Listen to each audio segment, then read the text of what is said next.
selflessness and thoughtfulness is a quality that I look for, and it's kind of hard to come by. And so for her to show that to me that early on in this setting where she's got 20 other guys, where she doesn't have to at this point, you know, that stood out. So I was like, wow, that's first. And two, I'm like, I'm really in her room right now. Like, it's like night 2. I'm like, all right. Those are like the psychological things that it's like, it's just a room, but it's like, I'm like, Thurston's room. You're right. I'm like, this is the best. You're like, wait, you sleep here? It's like all of a sudden you're like, oh boy, I need some banaka. Nice to meet you. Cheers to you. Cheers, man. Thanks for joining me, ladies and gentlemen. Justin Glaze from Bachelor in Paradise Season 8, I believe, and runner-up from The Bachelorette. And a muralist. Let's go to the art. A muralist. Far more interesting than anything on Paradise. For sure. Oh, definitely more interesting. Thanks for joining me today. How's West Hollywood treating you? It's good, man. I about a month and a half in at this point, so I feel like I'm starting to learn my way around slowly but surely. Yeah, because when we saw you on Bachelor in Paradise, when I believe her name was Eliza, came knocking down the door for you were still in Baltimore? Yeah. Born and raised Baltimore, so I've spent my entire life up until literally a month and a half ago in Baltimore. So very different than the East Coast in Baltimore. WeHo is different from everywhere. Yeah. And I could imagine Baltimore's probably similar to like my Northeast upbringing, where there's probably less, gay people walking around. Just like a different place here culturally. Yeah. Wait, where are you from? I'm from Rhode Island. Okay. So you got the crab cakes and we do the clam chowder. Yeah. So the only time I've actually been to Rhode Island, because I was doing Ashley and Jared's, the coffee shop. Right. Me and Andrew That's in went my up old there college, and did my old college at right there. Audrey's. Yeah, it's the only time I've been to Rhode Island. But it was during the winter, and I've heard that I need to go back in the summer. Yes, winter sucks. Is Providence or Newport? Newport. That's my Newport's town. where you need to be? Yeah. Okay. That's like the Nashville of New England. I mean, it's like all bachelorette parties, but it's because they enjoy the coastal kind of like vibes. Yeah. It's very like Taylor Swift has her summer home in Rhode Island. You know what I mean? It's Does like, she? Oh yeah, she's in Oh, wow. Westerly. She's up there. That's right near where you were. But so Baltimore to West Hollywood. Welcome. I appreciate it. What part of LA are you in? I'm in east of downtown. Okay. It's just a little like traditional Mexican neighborhood. Okay. So I've always been kind of like in the minority neighborhoods. From Boston, New York. I was in Boston. I was in like a Mexican neighborhood. In New York, I was in Harlem, but the area that was Dominican. And then I lived over in Boyle Heights, which is like literally goes back hundreds of years. The communities that live there. Wow. So is that by choice? You like being immersed in different cultures? I think I was bored. Is it just kind of like and the prices are better, but like that's not my issue. That's a greater issue. But it's like I couldn't afford to live anywhere but Harlem when I lived in New York. Yeah, like that was just it. Yeah. But I grew up in just like a boring white town, and so I'm always so excited to like find street food that's different. There was literally in my neighborhood, someone set up a sign. That the Mexican culture here is the most entrepreneurial you'll ever find. Yeah. They set up a sign and they were making quesadillas in their backyard. And I was like, I'm ready to go to this quesadilla place. Really? And it's always like the best food you've ever had. Yeah, and it's just like, I just love that it's kind of, there was the hurricane a few weeks ago. Yeah. Every taco truck was still open. They were just ready to go. The work ethic is unmatched. Unmatched. I will say that much. Yeah. So what made you want to move to West Hollywood? Yeah, a couple of things. I mean, I love Baltimore. Have you been? I don't believe I have, no. So it's, Baltimore is a great city, man. It's an underrated city. It's got a lot of charm. It's a quaint little town. And I feel like I was just a bit too comfortable there, like I said, grew up my whole life there. And I didn't really feel like I could branch out and really pursue what I wanted to the fullest degree staying there. And I wanted to be somewhere that was going to challenge me. And so I was actually between moving to Manhattan or here. Yeah. And so Andrew and I did like a temporary 2-month stay here, just kind of feel it out. Cause I was like, if I'm going to make this big cross country move, I want to make sure it's somewhere I want to be. Cause I was ripping up and down, Amtrak. It's so easy to get from Baltimore to New York. So I knew what that was going to be like.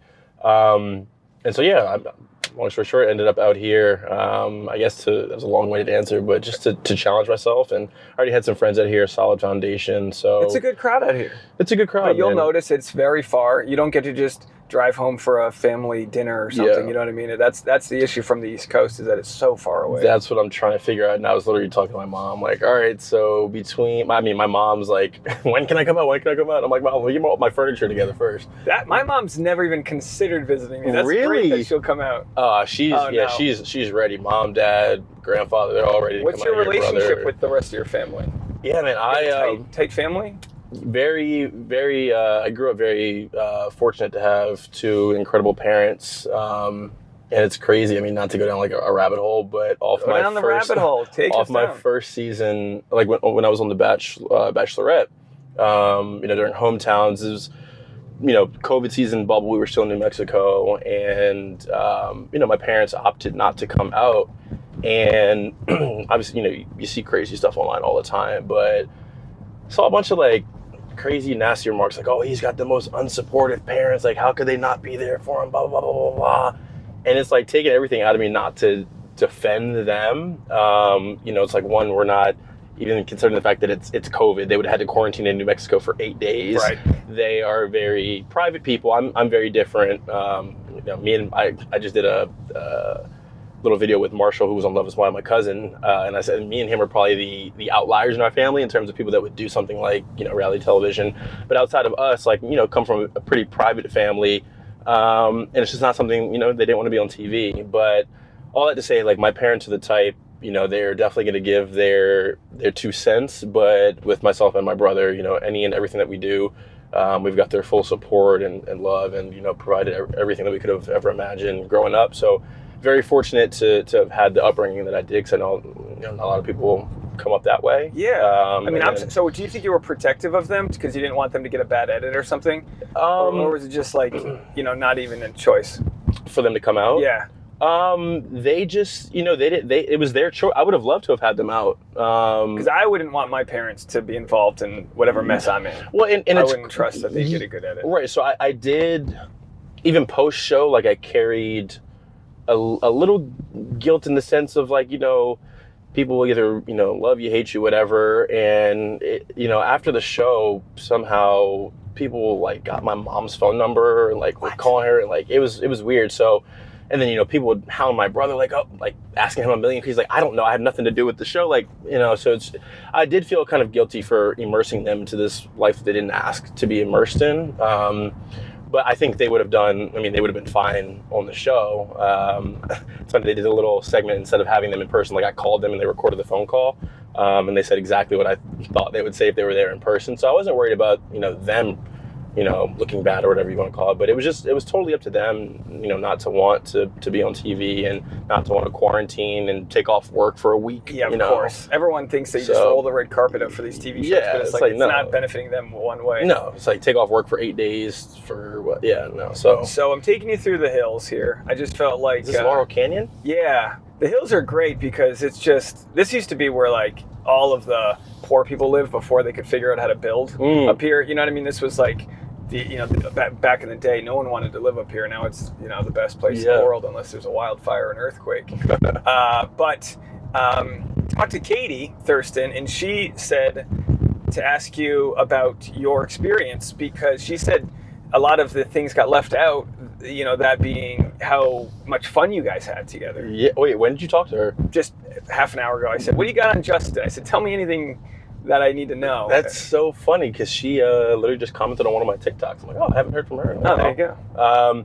Yeah, so it's that part was pretty frustrating, and I don't want to be you're saying the edit, like not seeing like, oh, we had this great time and it didn't air. Right. And I don't want to be that. Everyone complains, not everyone, but like a lot of people complain about their edit, and I, again, very fortunate to have the result that I did have holistically. But it was frustrating because, I think, especially when it got down to the final, handful, and people are wondering, like, how did Justin make it here, right? I'm like, objectively, like, looking as a viewer, I'm like, I'd be wondering the same thing. So I'm not mad at you guys on Twitter for, because I wasn't really shown. And it was one of those things where I think, because I'm a pretty, level-headed dude, right? And I didn't bring a lot of drama and chaos, and, like, I didn't have this crazy story or anything. I was just a normal guy, and as cliche as it sounds, I went into it like, hey, listen, I am going to go in and be myself, and if it works out, great. If it doesn't, I'll go home and go back to my job, and I'll be just fine, right? And if you didn't have a strong connection with her, normal usually just kind of they're like they get that out of the way because exactly. they don't make their money off of normal, well-adjusted people. Exactly, correct. And so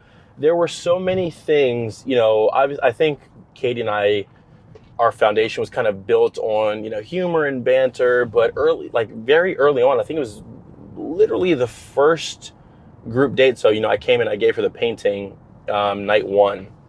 And then, major move. Yeah. Huge respect from me, because most of the people, I assume everyone's some talentless hack with a nice smile that's about to get a whole bunch of Instagram followers that they don't deserve. And then I'm like, all right, artist, we like. Yeah, I appreciate it. So I gave her the painting. And then literally, you know, we're prepping. It was the second group date. And, you know, usually you're, you know, kind of meet up with your producer and you're like, okay, like, you know, do you want to talk to Katie about, like, you know, whatever tonight? Yeah. And I had an idea of, you know, kind of something. I didn't go into scripted. I was like, I have an idea of, you know, some things that I would ask, conversation, whatever. But I don't want to seem like robotic. Like, you know, I'm just very organic, you know, fluid conversation, whatever. That could have been very nice. Like, I just didn't have a strategy going into this, right? Mm-hmm. And so my producer comes up to me right before I'm about to talk to her, and he's like, actually, scrap that. Katie has something planned for you tonight. And I was like, what? So I'm like, okay. Literally, first group date, first cocktail party of the season. So I'm like, okay. So she pulls me aside. She's like, hey, I want to take you somewhere. I'm like, okay. So we go up to her suite, like literally where she was sleeping during the season, right? All right. And basically, she was showing me she had hung the painting up right by her bedside. And she was like, you know, I just want to let you know how appreciative I am of this, you know, the painting. And I want, you know, I can't wait to wake up to it every day and go to sleep to it every night, you know, so on and so forth. We had a really, really nice conversation on her sofa that night, and it was just like a very, very cool moment for me. Because a sofa conversation. Yeah. All right.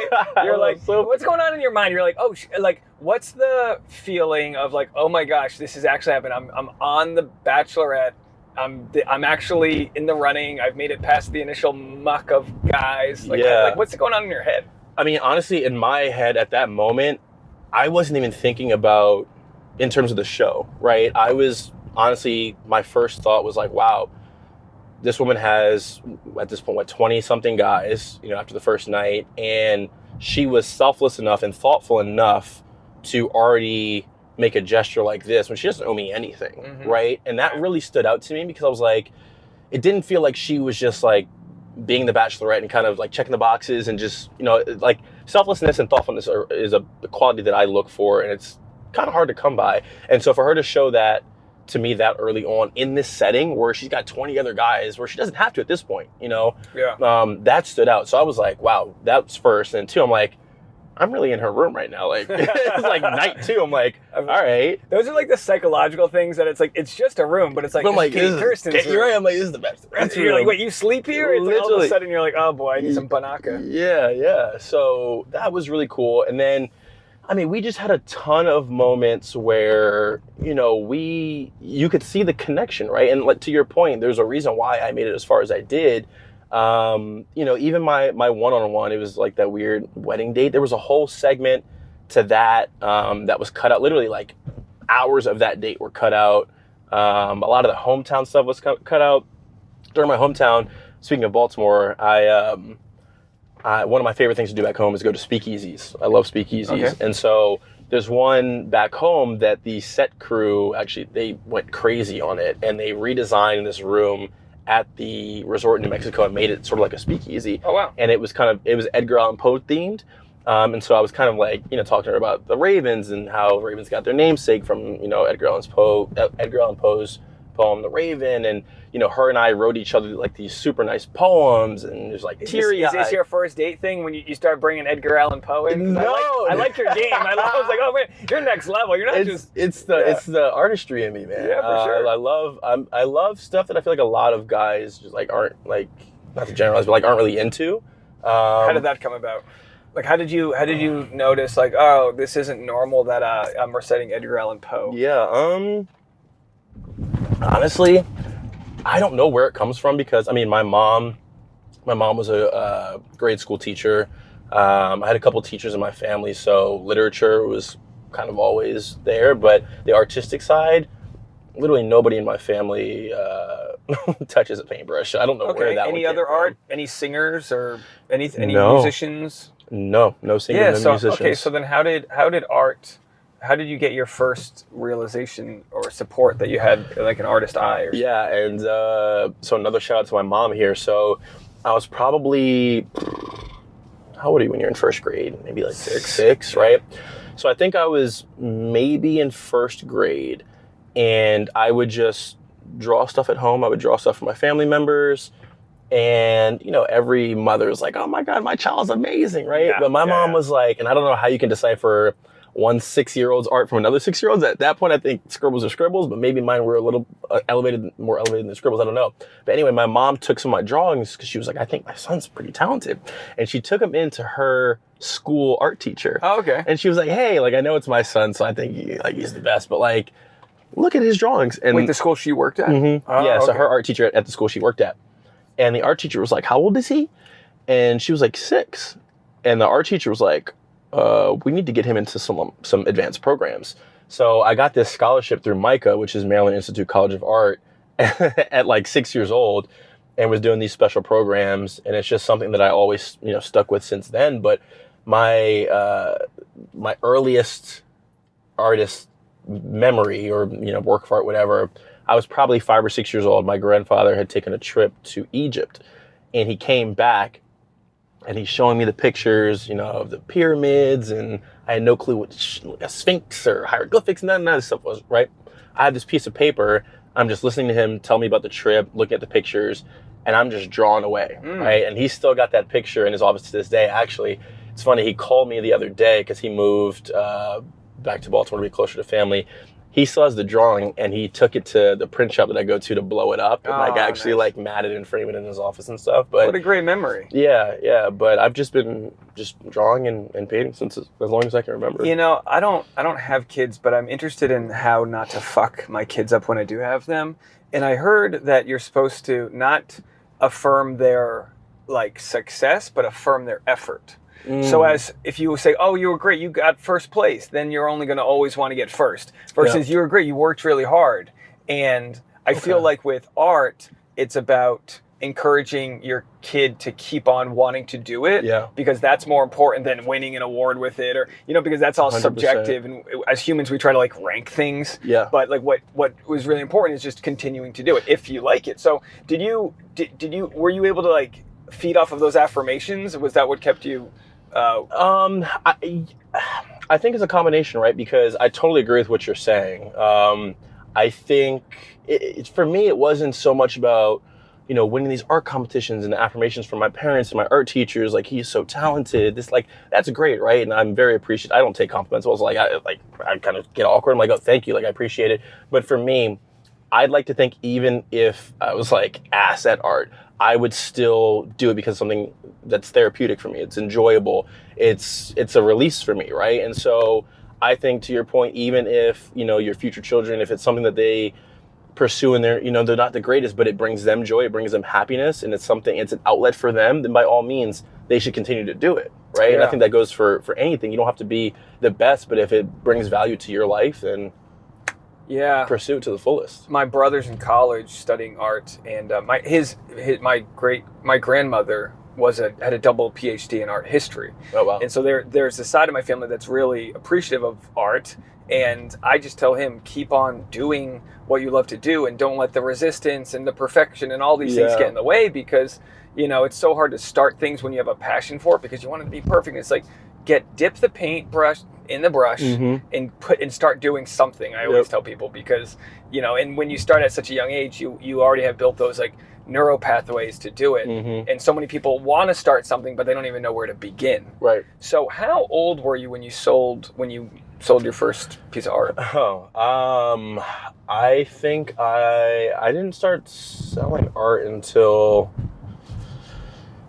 probably like my senior year of high school, freshman year of college. And it's crazy. It's one of those things where, it started off with just like friends and family that would want a drawing of whatever, right? And it's always such an awkward conversation for me. It still is to this day, but even back then, where it's like, okay, this is something that's always been a hobby for me, but now something I could make a little bit money off of. And I had no clue what to charge for artwork. Yeah. I'm like, I have no clue. And so I was giving away like some pretty good art for not a lot of money. I'm like, dang. And my cousin actually, who she's more on like the digital art side, so I lied. She's probably the closest person in my family that's, you know, in the arts, but she's more graphic design. Mm-hmm.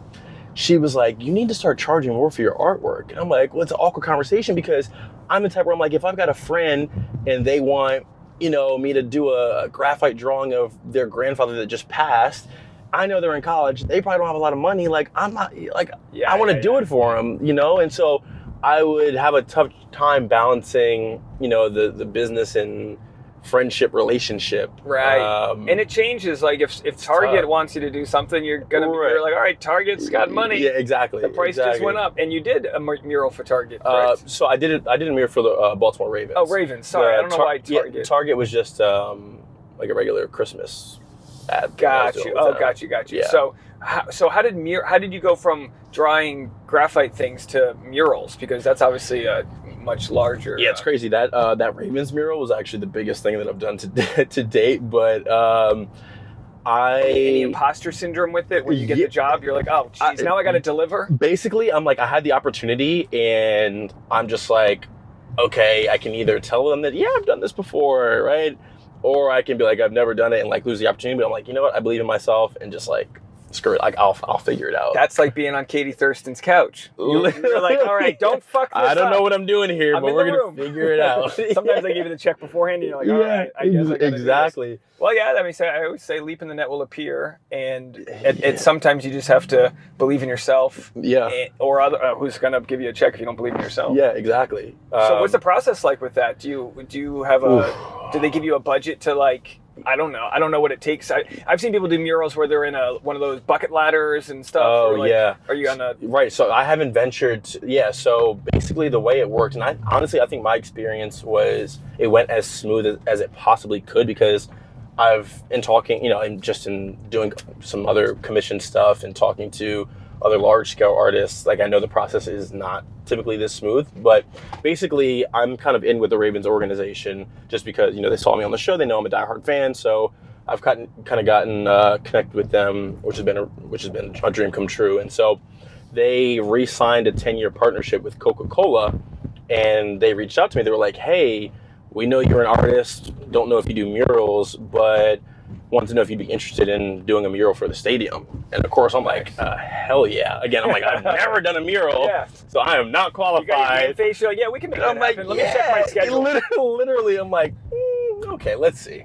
And it's one of those things, man, they could have told me the budget was $10. I would have done it, just because it's like, maybe not $10, but well, yeah, you know but sometimes there's like money to be made after that. Exactly. This is a portfolio item. Basically, I would have done it for whatever, right? Because which is what you tell them afterwards. Yeah, right. Like, just so you guys know. We would have done this for way less. Right. Because I mean, just working with the Ravens, doing, you know, it was a new experience for me, doing something that large of scale. It's something that's going to be in the stadium for at least 10 years now. Like, you know, you can't beat it. And so basically, they came to me and I'm like, okay, well, you know, what's the vision?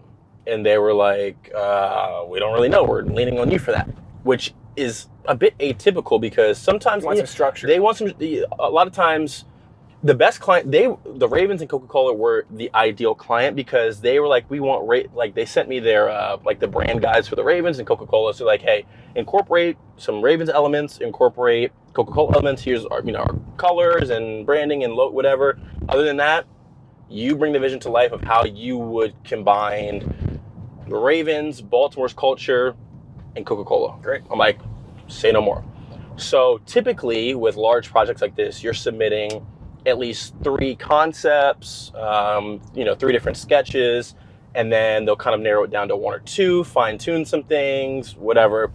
I literally went to my room, like sat for a good while, Googled some stuff, got some reference images, literally just, whenever I do a new piece, I literally will just sit and stare at the blank canvas for a long time. Yeah. Just trying to envision what that's going to look like. That's part of the work, though. It is. If you have the blank canvas and you're scrolling TikTok, your brain's consuming. Yeah. But if you're staring at that blank canvas, you're inside your head just going, oh, what are we going to do here? And no, then you're literally just like pulling jukebox items. So I have a tattoo, actually. It's a Michelangelo quote. It says, I saw the angel in the marble and carved until I set him free.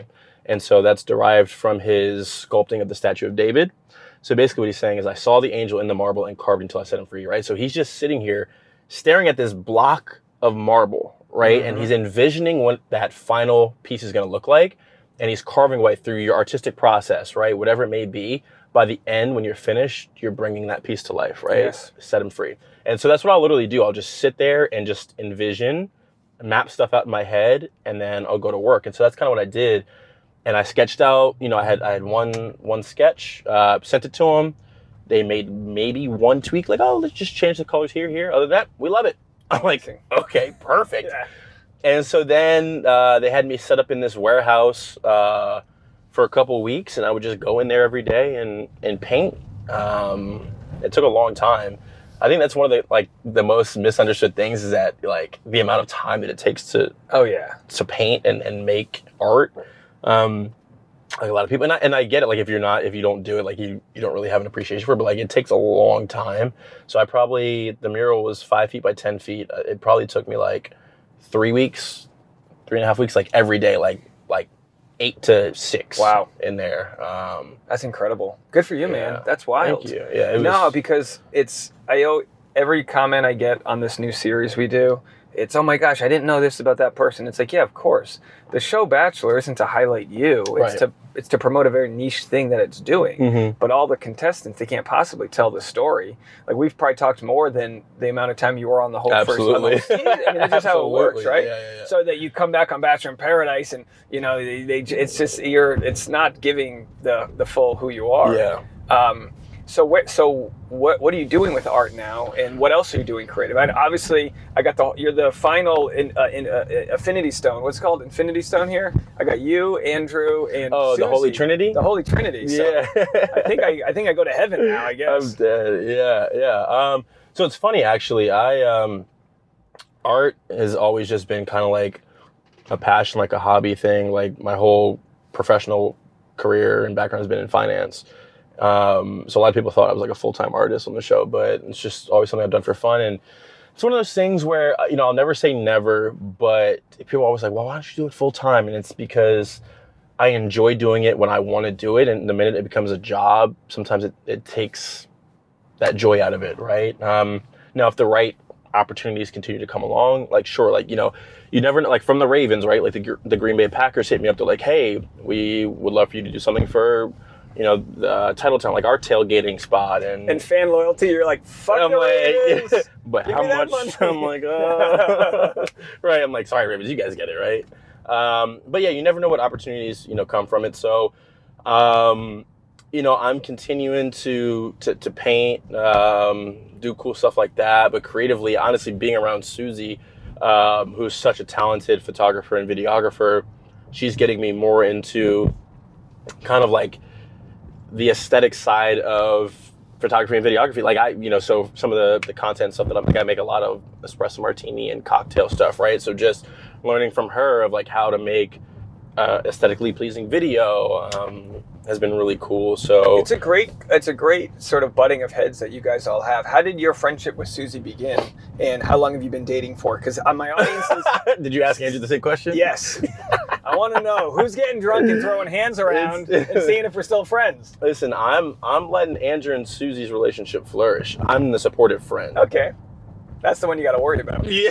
You're just over there with your Michelangelo quotes. Yeah, that's what I'm saying. I'm just quoting Michelangelo and Edgar Allan Poe. By the way, you're so cool to have Michelangelo. I dated a girl who had Mumford & Sons quotes on her ribs. Okay, that's Where'd you find her? New York City. Was that in the Bronx? I was like, Mumford & Sons. That's a very specific time period. It's so specific. That was a very short-lived, you know. But no, you guys are doing good work. I bounce a lot of ideas off of Susie because I think she's an amazing person on YouTube, and she's doing so much, and it's fun to just see the people that are out there creating in their own way, because not everyone who goes on the show can. Yeah. Now, you mentioned obviously not wanting to commodify your art, which is the most obvious thing any artist will say. Is like, I don't want to, like with stand-up comedians, it's like, you just don't want to like charge, you just want to do it, you know? Yeah. I think Jelly Roll, the musician, just said he doesn't charge for the show, he charges for the 23 hours he's not on stage. So it's like he charges to live the lifestyle he lives so that he can perform, because the performance is the reward for the comedian, the artist, the musician, whatever it is. That's a war. That's what you like to do. But you got to fund that sometimes. Yeah. So you worked in investment banking. Yeah. How do you juggle that side of the brain, which is probably people that aren't that creative? Like was that a safety net thing? Absolutely. It's something, that I was good at. I had to kind of force myself to enjoy it and be good at, but it was never like a passion of mine, right? Like I don't wake up and, study stocks and, different charts and stuff like that. That's never been, my true passion. It's something that early on through a mentor of mine in college kind of steered me in that direction. I was like, okay, like this is interesting. Like it's always been interesting to me, but not a true passion of mine, And so, yeah, I'd say it was a bit of a safety net. And it's tough to balance the two worlds because that side of my life doesn't care about this side, And it's like, well, this is what's fulfilling me. Like, this is what I enjoy doing, but like, this is kind of what I have to do.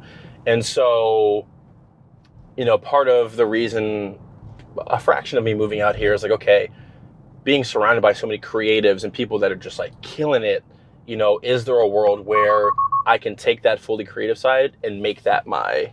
Yeah, it raises the bar. Yeah. To be like, all right, people are hustling out here. Yeah. I always felt that way about New York City and living here. It's just like you think you're working hard and you see someone else. And working hard doesn't mean sweating and stressing out, but like the consistent amount of effort people are putting into their dream, I think is very relatable. It's inspiring, yeah. Out here, and it comes in so many different ways. You see it in so many different ways. Yeah. Now, would you consider yourself a sensitive type?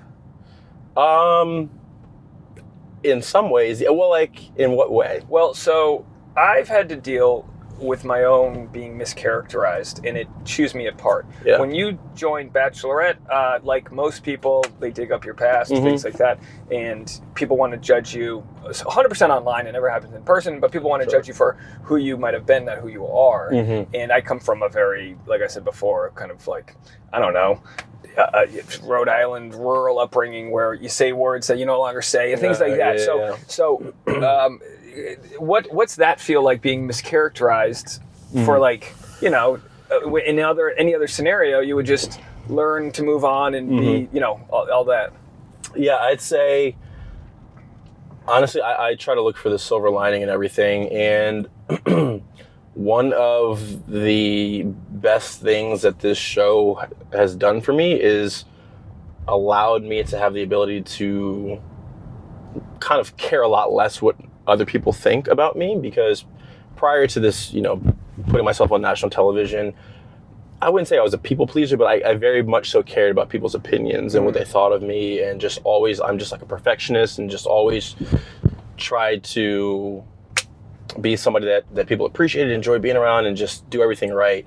And nobody's perfect, right? And so, when you put yourself out there like that, it's one of those things, and I told Marshall this, 99.9% of the population could love you, but that 0.1 is still going to find something to try to tear you down for, something to nitpick at.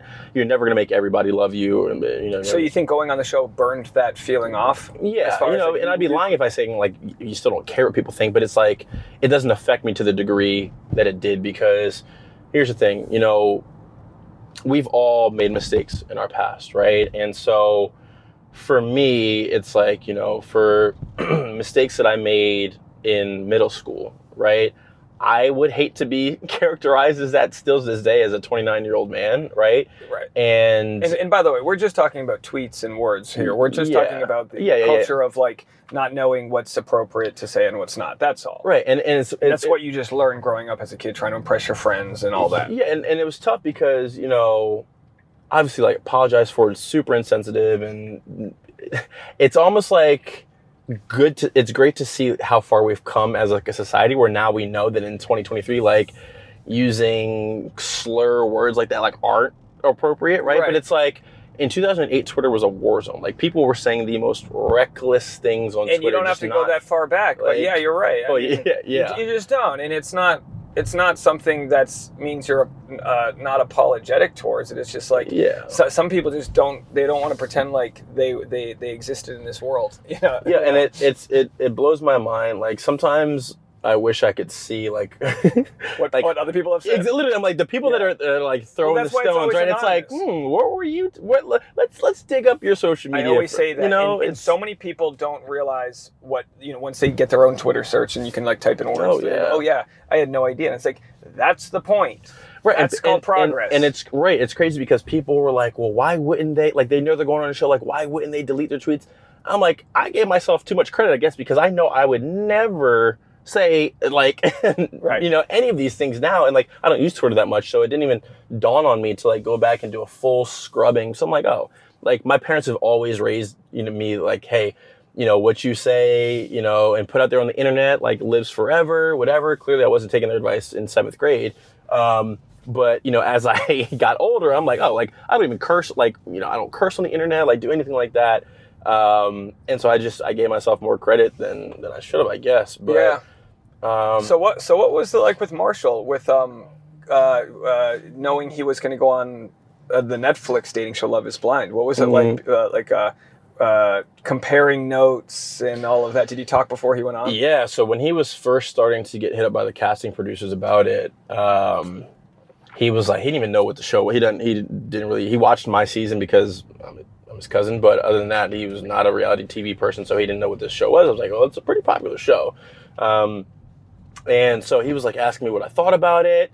And, I tried to I was like, listen, everything I'm saying, take it with a grain of salt because your life is different than mine. Different show. World. Yeah. I'm like, this is just my experience and take with that what you will.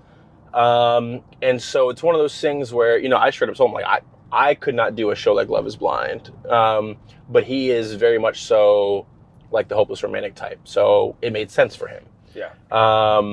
And so once he decided that he was going to do it, even coming off the show, because I was actually supposed to be in his wedding on the show, and I had gotten the sign off from ABC because I was going to be, because I was supposed to be a groomsman in the wedding, and they fly to Paradise like 5 days later.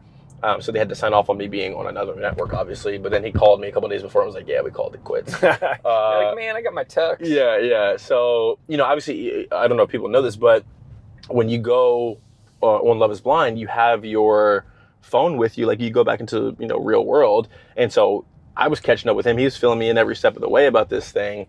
And so afterwards, he kind of told me how the whole thing went down. And I was like, well, America's going to love you. I was like, but... he would ask me things like, well, like, should I quit my job? I'm like, hey, listen, like, again, this is take it with a grain of salt. Yeah. I was like, a lot of people do.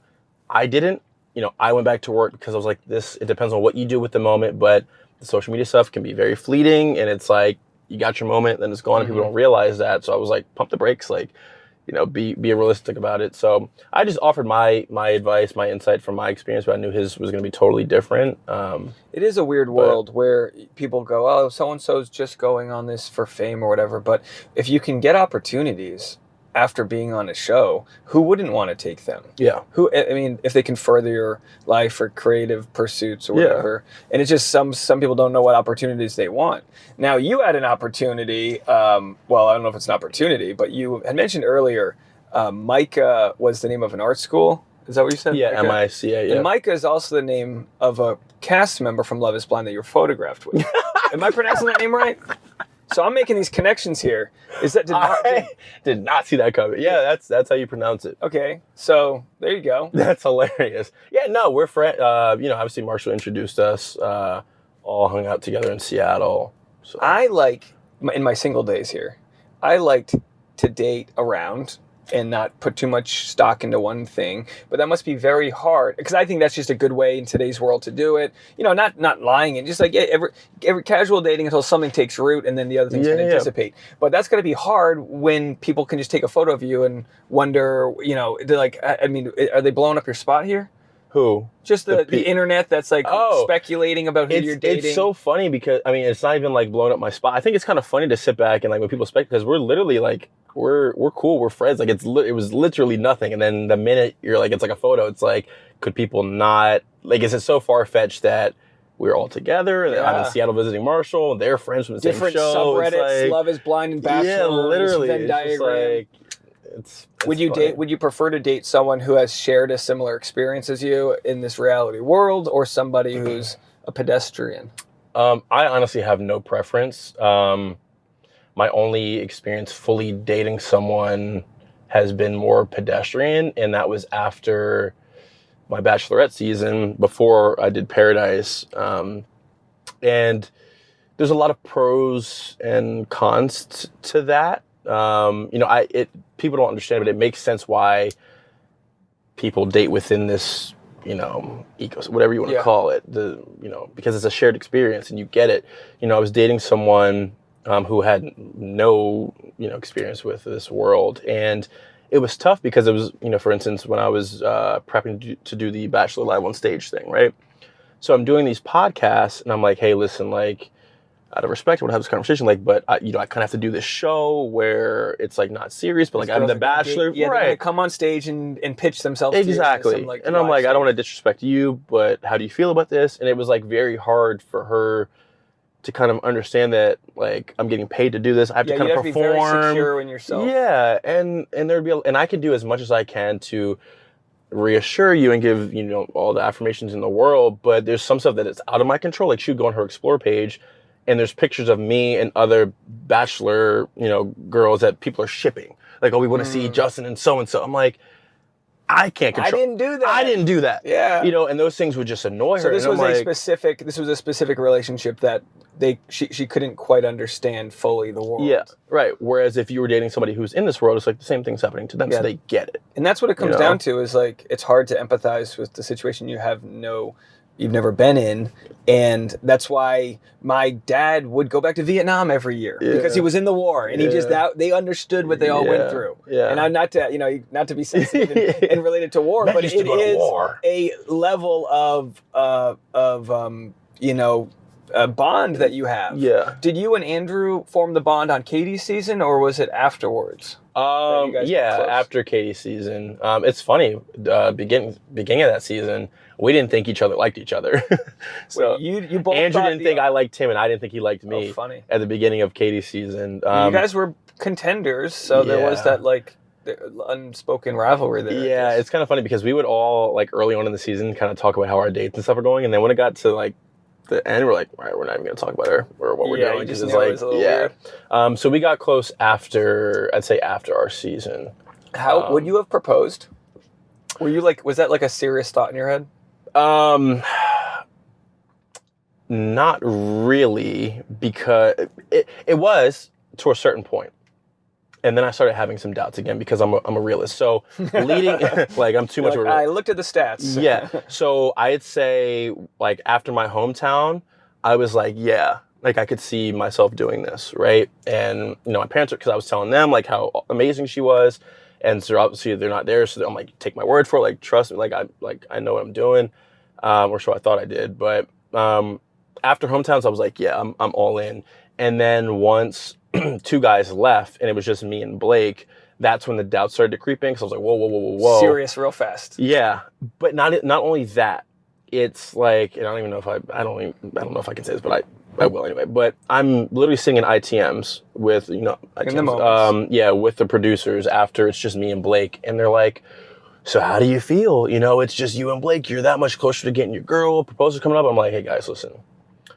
I was like, I don't know if you're trying to, like, patronize me, but, like, I don't feel great. Two guys just self-eliminated. I was like, so I'm here by default. Mm-hmm. And they're like, no, you're not. You sound insecure. I'm like, how do I sound I'm like, it's a fact. Yeah. Two guys left, so I'm here. I was like, this would be a totally different story if she said, Justin, will you accept this rose? It's like speed ice skating when the last person wins because everyone else wins. Oh, and then everyone, like, yeah, literally. Not that you were last, but you don't know if you were first, because the two people that left, you don't know where you stood. I'm literally, as I'm telling the story, I'm going to bring up a picture of what you just said. So I'm. It's so funny that while you bring that up, the visuals between the painting you gave Katie versus the painting Blake gave her, which is just a jizz very different. Yeah, I was sitting right next to him when he did it. You're like, it's literally. Oh, there it is. Literally, the speed skating. Can you show it to this? Yeah. So I think put it in front of that. I think this is what you're referring to. That's funny. Yeah. That's the world of dating, my guy. But it's like I've been there at 2 a.m. being like, I'm still here at the bar. Yeah, but it's like that's when the doubts crept. Because I'm like, okay, like I'm not gonna propose to somebody that I don't even know if they like. I would have been here had it not been for those two guys leaving. So here I got the producers in my ear, like you're insecure. Then I'm like, would she have picked me anyway? And I'm like, okay, well at this point, I got a lot of questions to ask because this isn't. At this point for me, this is no longer Justin trying to sell himself to Katie. If this is actually gonna be a real thing, like I got some questions I need to ask as well to see if this is gonna work. And they didn't like that answer either, because they like from a producer standpoint, it's like, oh my god, like I love her so much, and it's just like, I'm like, she's got to win me over too at this point. If we're getting engaged, we both got to be sure about this. Right. And I had my questions to ask, and obviously never got to that point. What did you want to ask? Like, what was the overarching thing that you needed information on? Yeah. So one of the biggest things for me, and it's, even in watching, Charity Season, I wish her and Dotun all the best. Dotun frequently would talk about how easy things have been and how effortless and how, it's like cloud nine. And for me, and maybe this isn't the right way to look at relationships, but I kind of get worried if there's been no adversity. Because that's been a big thing for me in relationships and how we deal with adversity, right? And so we've been, on this journey for however many weeks it was at this point, and like me and Katie got along. Everything was great. No one's heading off to work. No one's doing all these things that get in the way. Yeah. Family member's sick, and you got to see if your partner's going to support you. And so that was the toughest part for me because I'm like, that's huge. And we don't get to experience that. Not that I'm going to pick a fight with you, but I'm like, what are your thoughts? So it wasn't necessarily something that Katie had done. It just was the fact that you guys hadn't been in that situation. Yeah. And it was just like real life stuff that I would want to know. Yeah. And that's just how my brain works. Like that's, again, just being a realist, those are the things that I think about that they probably don't want you to care about or think about when you're at that point. That doesn't benefit them at all to have those conversations. Those are not the award-winning conversations they want. Hence them clipping me out. like, we gotta paint you over. Literally. But those are like, that's just how I think. That's how I operate. So what's your strategy for dating now? Are you on Raya? Are you just... No. And also when you're at the bar, you're probably pretty recognizable. Is it attractive if a girl approaches you? No. So I'm not on any dating apps. And two, I think it's awesome when people come up and talk and ask for pictures, and I think it's amazing. I'm always super friendly to anyone that approaches. I think there's a way to approach where I'm either going to kind of categorize like, okay, like, I don't know if fan is like, but if somebody's like, oh my God, I'm like, okay, this isn't somebody that I'm going to date because that's too much. It's like, okay, play it cool. Right.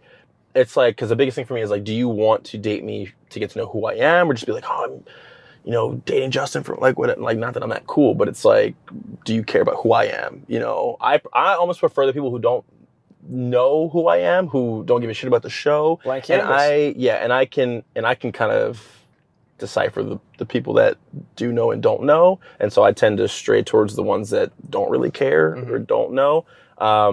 Actually, I was dating. I went on a date with somebody who was like, to your point, like, do you stay in this realm of girls or more pedestrian? And it's like one of those things where it was like somebody that's not in reality TV went on a couple of dates, and we were out and people were like asking for pictures and stuff like that, and I'm like making conversation, and come to find out later, she's like, yeah, I don't know if I could deal with that. I'm just like, what am I supposed to do? Yeah. Like, I gotta be a nice guy. You can't, but some people just don't, like, they can't stand that. We were at brunch in New York with Pilot Pete, and the second one person wants a photo, then the whole bar knows who that person is, and you kind of lose that radar, like being under the radar. And I always like I have a very niche following, so it's probably only once a week that someone on the street is like, oh, hey, how are you, and whatever. And I'm like, I live off of those people. I need them. They consume my content. They buy tickets and all that. So like my wife knows, like, hands down, like, this is so important that we give those people that time. But if I was 100 times or like what is super famous, that would burn off real fast. Where it's like, I got to protect my family, and you're in kind of that in between zone where can you be with someone who can understand that you have to live in this parasocial world where these people are going to support you. They might buy your art. They might buy subscribe to a podcast you do or whatever. Like it's got to be a challenge. And the last thing I want is for people to be like, oh yeah, he comes off as so nice, but in person he's a dick. And it's just like, so that's never going to be me. And so it's just tough to find somebody who understands that. Yeah. It's interesting. So where are you on the scale of single? Are you 100% single, or are you? No, yeah. That's an honest answer. That's pretty single. I wish that wasn't the case. Are you looking? Are you looking to? Do you want to be married and have kids? Oh, absolutely, absolutely, yeah. You're still, what are you, in your 20s still, right? I'm 29. 20. Oh yeah, man, you got time. You got time. Man. I never thought I'd be a timeline guy, but I'm like, ooh, yeah. Getting up there. There's a nice thing. Like it's funny. I was in the airplane yesterday, and there's a mom with her baby, and I was like, I want one of those. Yeah. And then to the left on the other side of the aisle was the dad with the two other kids, and they were just like 3 and 4 years old, punching each other. I was like, oh my god, maybe not. Yeah, maybe not. So like we go back and forth on it, but it is funny how like you kind of burn through different levels of life, and you go, well, it was nice. I'm 38. It was nice when I was in my 20s, dating around, having these fun moments, but I was also exhausted, hungover, all these things. It's just not sustainable. You kind of just burn that off. Then you appreciate it when you see, I'll be driving around, you see some like guy doing a walk of shame. You're like, my guy. Yeah, my guy. I probably get more excited when I hear of friends that are like, took down some, had some date or whatever. Yeah, all right, cool. But I'm also gonna go living vicariously. Yeah, exactly. Been there, done that. How long have you been married for? Just got married 10 months. Oh, so we got married in the fall. Fresh. Congrats. Yeah, thanks. Got engaged before the pandemic. Okay. And took the longest time getting engaged because I was just like broke. I was like super broke until my YouTube took off. And then I actually got engaged before my YouTube took off. And then everything just kind of like, they always do say when you get married and when you have kids, you have this this jump of luck. But I was like, years into stand-up, multiple side gigs, just barely scraping by. And I couldn't, the resistance of knowing how expensive all these next steps would be. But as soon as I put my mind to it, it all kind of like worked out. We actually my wife and I had done this shoot years ago that got me out of debt. It was a shoot for Royal Caribbean. We both got paid $10,000. I'd never done a print job before, but because of her, I did it. I was like the blurry guy in the back of every photo. It was super, but it was a week-long shoot in Mexico. And we stayed at a couple different resorts, whatever. And that was years ago. That got me out of debt. And right before the wedding, we found out they were going to renew the prints. And we both got paid the $10,000 again. What? And that didn't quite cover the cost of the wedding, but I was like, oh my god, how's that for something? Hell yeah. We decided to have the complete wedding, the destination, at the resort that we initially shot at. God. So it all kind of tied back together in this weird way. And it's important to have like faith that life kind of works out. Yes. And it's not like I was given what I have. Like I had years of like making a YouTube video, no one watching, fuck this shit. Like super frustrated with my own art and coming home from a bad mic and this and that. But for anything creative or any passion people have, you just got to stay in the game and find a way to trust that things will fall into place when they're meant to. So you guys are doing that. You got your holy trinity and you're all making good content. So keep it going. And dude, thanks again for doing the show. Thanks for having me, man. I appreciate it. This time flew by. For sure. We just did how long an hour. That was an hour? Yeah, we're about 55 minutes. I felt like 30 minutes. I know. My camera stayed on. We went through. See, I like the hills are like an energy vortex. So I like to go to places that have like this rush of energy and then just say some mantras, have a good vibe. Yeah. And I don't know, maybe that's not that. No, that did not seem like an hour. Yeah.